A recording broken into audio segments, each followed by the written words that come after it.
Hello everyone, it's Martin Lush here from NSF Health Sciences, and it gives me great pleasure to take you through the 6 to fix in 6 relating to changing GMP behaviours and quality culture. Now this is just part 1. This subject is so important, we've had so many questions relating to it, we've actually divided these into 2 videos. So this part 1 is going to take you through the fundamentals of behaviour change, and then part 2 will take you through the mechanics of how you go about it. Now in this fast changing world that we all live in, we all realise that sometimes the behaviours of the past are no longer fit for the future. So it's really key that we understand the process for changing behaviours as fast as we can, because we know training doesn't work alone, we know supervision doesn't work alone, and the process that we're going to give you enables you to do that. One thing we all need to remember though is that you can never force people to change unless they intrinsically really want to. Just remember that. I think we've all been guilty in our careers of going into a processing room, onto a packing line, insisting on a particular change in procedure, a particular behaviour change following a training course, and then we leave the room and then we really do know that all they're doing is what they were doing before, because you cannot force people to do something they don't intrinsically want to do.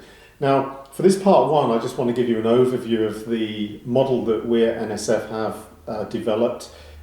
This model is based upon a huge amount of research, both in academia as well as in industry, that gives us a process that we can follow that actually works. Now, this starts with understanding of what we call BMath. Now, behaviour at its simplest level comes down to 4 components. People need to be motivated, they need to be given a reason for changing that is personal to them. In other words, there's a benefit to them personally from changing, that's the motivation component. They need the ability, which is not just the education, but they also need the new behaviour to be as simple as possible, considerably simpler than the old behaviour. There then needs to be a trigger event, a reminder or a cue to remind them this is what they now have to do. And then we need to practice the new behaviour and practice precisely, supported by the coaching and the mentoring, because people will make mistakes until that new behaviour becomes robust and it eventually becomes a habit and people do it automatically. So that's the foundations of our BMath model. Now, for part 1, I just want to really talk you through our 6 to fix process. So 6 simple steps. You have to be robust in following each of these, because changing behaviour does not, even with this process, happen overnight. So you need to stick with this. Step 1 is identify the specific behaviour you want to change, whether it be improved gowning, improved housekeeping, changing people's attitudes and behaviours to deviations. So step 1 is about identifying the specific behaviour. Step 2 is really key. This is where you analyse the reasons why people are not doing what you want them to do. Most people don't get out of bed in the morning and say, I'm going to screw up today. They actually get out of bed in the morning intent on doing the best they can with what they've got. So there's a good reason why they're not doing the best they can. And step 2 is about that diagnosis. Step 3 is then about providing the motivation that is personal to them, not the company, it's personal to them.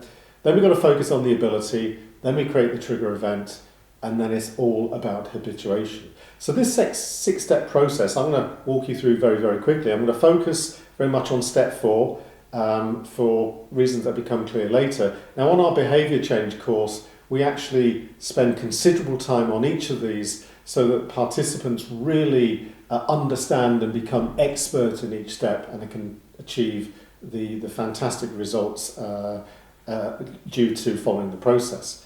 Now what this really means when it comes to behaviour change is that if you're not getting the desired behaviour, it's down to one or all of either lack of intrinsic motivation, the new behaviour is either too difficult, there's no reminder, people simply forget this is what they have to do, or indeed the habit, the new behaviour may be too weak.